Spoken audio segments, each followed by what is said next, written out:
Hello, I'm always very entertained by people's comments, whether I agree with them or not. And Shelley Lime has pulled me up about referring to Theresa May as one of the rats leaving a sinking ship.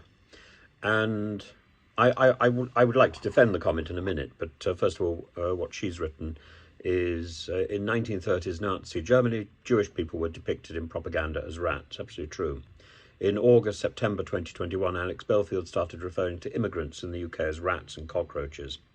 He was confronted by me in comments as a lone voice at the time against such wickedness. Naturally, I retain screenshots and copied videos to this day. You're not the only person who confronted him, by the way. I'm sure upon reflection the Prof will regret his recent intemperate language regarding Theresa May. I don't think it's intemperate language. I'm drawing on an idiom and a simile which goes back at least 400 years.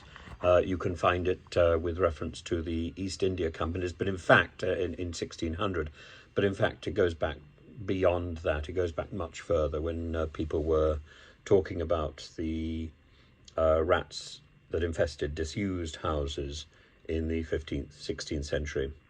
By the early 17th century, it was definitely a recognized simile that the rats would leave a rotten house. As we became a much more prolifically seafaring nation, the image was transferred to ships, from houses to ships. Like rats, they forsake a falling house or a sinking ship, said Titus Oates in 1697. I don't know whether it's true. I don't know whether rats do abandon a house before it falls down, or a ship before it falls down, but that is certainly the behaviour of quite a number of senior Conservatives at the moment who are quitting the party. And clearly, to use yet another image, see the writing on the wall, that image taken from the book of Daniel. To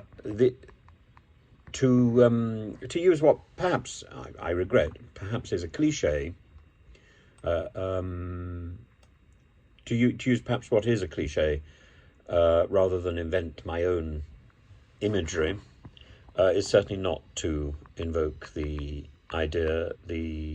racist and oppressive language of Nazi Germany, or indeed of Alex Belfield. Alex Belfield and I had our own run-in.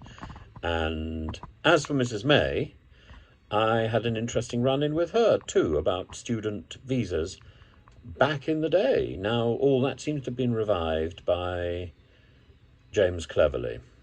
So there's a sort of circularity to the Home Office, but certainly it was Theresa May that set it in motion. Theresa May was the original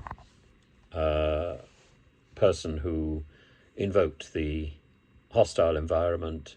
It was bad then, it's bad now. I don't think there's been any great development in that ideology, except to enforce it all the more aggressively. And as ever, when the Home Office fears that it can't chase down undocumented migrants who have fled into the black economy, which it certainly should be doing, it attacks students and people who are very well documented. And for some minor infringement or error or oversight, they find the entire book thrown at them, in the knowledge that they will eventually come back after they've spent a considerable amount of money on lawyers. They're already enrolled into courses or already employed legitimately in this country. That's why they have the paperwork. So it's lazy, statistics-led, goal-led approaches by the Home Office. Let's hit this particular target. Let's get rid of this particular number of people this month because we can, because they're fully documented. And if there's any error in the documentation, let's hit them. It doesn't do anything to solve the enormous problems that the Home Office has built up with its backlogs. And I cling to that expression. Ships are infested with rats. Those rats are the first to leave when the ship starts sinking. It's an old adage, and it goes back to at least the 16th century, possibly the 15th century.